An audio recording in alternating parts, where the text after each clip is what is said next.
వేగంగా వీస్తున్న ఈదురుగాలులు, వడగండ్ల వానలు అన్నదాతలకు కంటిమీద కునుకు లేకుండా చేస్తున్నాయి. పంటలు చేతికొచ్చే సమయంలో కురుస్తున్న వానల వల్ల ఆరుగాల కష్టం నీటిపాలైంది. తెలంగాణలోని మెదక్ జిల్లా నర్సాపూర్, శివంపేట మండలాలలో మొన్న కురిసిన అకాల వర్షానికి కోత దశలో ఉన్న వరి పంటంతా నేలవాలిపోయిందంటూ రైతులు ఆవేదన చెందుతున్నారు. అకాలమైన వర్షం కురిసి వడగండ్ల కురిసి పంట మొత్తం చేతికొచ్చిన పంటను 6 నెలలు కష్టపడి కంటికి రెప్పలా చూసుకొని నేలపాలు జరగడం జరిగింది. దీన్ని ప్రభుత్వం దృష్టికి తీసుకెళ్లి మాకేమైనా ఆర్థిక సాయం చేయగలరని ప్రభుత్వాన్ని కోరుచున్నాము. నిన్న కురిసిన వడగండ్ల వానకి వరి మొత్తం ధ్వంసం అయిపోయింది. వరి స్తంభాలు, కరెంటు వైర్లు ధ్వంసం అయిపోయాయి. ప్రభుత్వం ఏమైనా మా పైన దయించి ఆర్థిక సాయం చేయగలరని కోరుతున్నాం. ఖమ్మం జిల్లా సత్తుపల్లి నియోజకవర్గంలో ధాన్యం కొనుగోలు కేంద్రాల్లో కల్లాల్లో ఆరబెట్టిన ధాన్యం అకాల వర్షానికి తడిసి ముద్దయింది.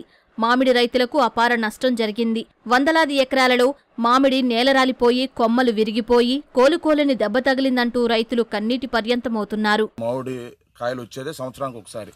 సంవత్సరం అంతా కష్టపడి చివరికి తినే టైంకి వచ్చేసరికి ఈ గాలి దుమ్ములని ఈ వర్షం వల్ల ప్రతి సంవత్సరం మామిడి రైతు తీవ్ర ఇబ్బందుల్లో గురవుతున్నాడు. ఈ సంవత్సరం పూత దగ్గర నుంచి ఇప్పటి వరకు మామిడి రైతుకు పడే కష్టం వర్ణాతీతం.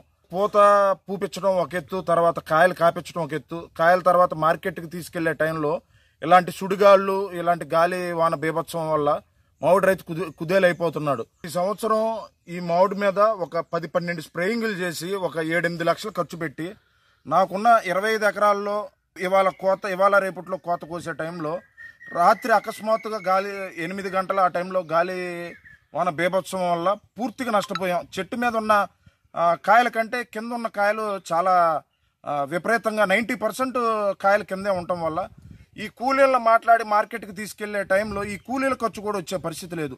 పైనుంచి గాలి వల్ల పైనుంచి కింద పట్టడం వల్ల కాయలు పగిలిపోయి చాలా డ్యామేజ్ అవడం వల్ల తీవ్ర ఇబ్బందులు గురవుతున్నాం. అట్లని ఈ కాయలు ఏరిపించకుండా మార్కెట్కు తోలటం కాదు, కానీ బయటికి తీసుకెళ్లి పారబోయకపోతే ఈ కింద పడ్డ కాయలకి పొండే గురయ్యి ఉన్న చెట్టు మీద ఉన్న కాయలు కూడా డ్యామేజ్ అయ్యే పరిస్థితి ఉంది.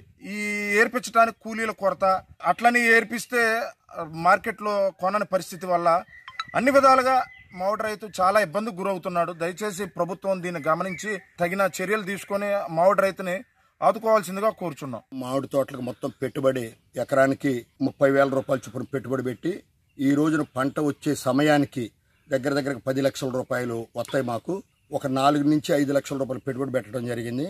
మొత్తం పడిపోయిందండి. కాయంతా పడిపోయింది, కొమ్మలు కూడా ఇరిగిపోయినాయి. చాలా నష్టం జరిగింది. కాబట్టి రైతుల్ని, మామిడి తోట రైతుల్ని ప్రభుత్వ వారు మంచి ఉద్దేశంతో ఆదుకోవాలని చెప్పి ముఖ్యమంత్రి గారిని కోరుకుంటాం. 4 ఎకరాల మామిడి తోటలో కనీసం ఒక 4-5 టన్నుల కాయ రాలింది. ఎకరానికి 60-70 వేలు పై మందులు, కింద మందులు 60-70 వేలు అయింది. బాగా నష్టం జరిగింది. దీన్ని ఆలోచించి గవర్నమెంట్ నష్టపరిహారం ఇప్పిస్తారని అనుకుంటున్నాను. జగిత్యాల జిల్లాలో ఈదురుగాలులతో కూడిన భారీ వర్షం రైతులను అతలాకుతలం చేసింది. జిల్లాలోని మెట్పల్లి, ఇబ్రహీంపట్నం మండలాల్లో ఈదురుగాలులు బలంగా వీయడంతో పాటు భారీ వర్షం కురిసింది. వరి, నువ్వు, సజ్జ పంటలు పూర్తిగా నేల రాలడంతో అన్నదాతలు లబోదిబోమంటున్నారు. మామిడి రైతులు పెద్ద ఎత్తున నష్టపోవాల్సి వచ్చింది. ఈదురుగాలులకు కోతకొచ్చిన కాయలు నేలరాలి చెట్ల కింద కుప్పలు తెప్పలుగా పడటంతో రైతులంతా ఆవేదన చెందుతున్నారు. ఈ సంవత్సరం పూతలేక పలు తెగుళ్లు సోకి కాయలు సరిగా లేక అవస్థలు పడ్డామని, ఉన్న పంటని కాపాడుకుంటూ వచ్చి చివరకు అమ్మకానికి సిద్ధమవుతున్న సమయంలో అకాల వర్షం తమ పాలిట శాపంగా మారిందని మామిడి రైతులు ఆవేదనకు లోనవుతున్నారు. అకాల వర్షం రావడం వల్ల ఒక్కడేసారి ఒక అరగంటలనే మొత్తం అయోమయం అయిపోయింది. ఒక్కొక్కసారి కొట్టినప్పుడు వాళ్ళు 1 ఎకరంకు 10,000 రూపాయలతో మందులు కొట్టినాము. దాంతో కొన్ని కాయలు ఉన్నాయనుకుంటే అనుకోకుండా ఒక్కడేసారి గాల్పు రావడం వల్ల ఉన్న కాయలు గాల్పు పెట్టి వర్షంతో ఉన్న కాయలు మొత్తం రాలిపోయినాయి. ఆ కాయలు కొన్ని కొండవమన్నా కానీ అక్కడ రేట్ లేకుండే కొన్ని తెంపుకుందామంటే ఈ గాల్పుతో మొత్తం పడిపోయినాయి. రైతుల పరిస్థితి ఘోరంగా ఉన్నది. ఎట్లా బతుకుడు అనేది కూడా అర్థమవుతుంది. ఒక్కొక్క ఎకరంకు 1,00,000 రూపాయల పెట్టుబడి అయింది. 1,50,000 వస్తాయంటే ఒక్కొక్క ఎకరంకు 1,50,000 రూపాయల నష్టం ఉన్నది. ఎట్లనే గవర్నమెంట్ ఆదుకుంటే కానీ బతికే పరిస్థితి ఉన్నది. 4-5 వద్దుల మామిడికాయ తెంపుతామని అనుకున్నాము. అంటే తెంపిన 4-5 కానీ 2 రోజుల నుంచి చాలా అయింది. తెంపుతామని చేతికి వచ్చిన పంట మొత్తం ఒక 15 నిమిషాలలోనే ఎదురు గాలుపులు మొత్తం గాలి పెట్టి ఒక 15 నిమిషాలనే మొత్తం ఒక చెట్టుకో కాయ లేకుండా మొత్తం కింద నీళ్ళలో ఆరిపోయినాయి. ఎవరికి కూడా ఒక కాయ వెళ్ళే పరిస్థితి లేదు. మొత్తం స్తంభాలే పడిపోయినాయి. స్తంభాలు పడిపోయినాయి అంటే చెట్లకేం కాయలు ఉంటాయి? ఒక్క కాయ లేకుండా మొత్తం రాలిపోయినాయి. మొత్తం కింద ఎండ పోసినట్టే ఉన్నాయి కానీ తప్పితే ఏం లేదు. మళ్ళీ కాయ కూడా దేనికి పనికొచ్చేటట్టు లేదు. ఈసారి కాత కూడా బరాబరి లేదు, పూత కూడా బరాబరి లేదు.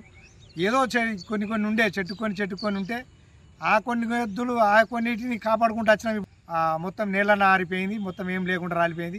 అప్పులు తీసేందుకు కూడా మాకు ఏ రకంగా తీర్చుడు ఏం కదా అన్నది ఏది మనసులో పట్టకుండా అయిపోతుంది. తెలంగాణ రాష్ట్రంలోని పలు జిల్లాల్లో ఈదురుగాలులు, వడగండ్ల వానలు గత వారం రోజులుగా కురుస్తూ అన్నదాతకు తీరని నష్టాన్ని మిగుల్చుతున్నాయి. పడ్డ కష్టమంతా వర్షానికి కొట్టుకుపోయిందని, పెట్టుబడులు సైతం తీరే మార్గం లేదంటూ కన్నీటి పర్యంతమవుతున్నారు. ప్రభుత్వం ఆదుకుంటే తప్ప కోలుకునే పరిస్థితి లేదంటూ వేడుకుంటున్నారు.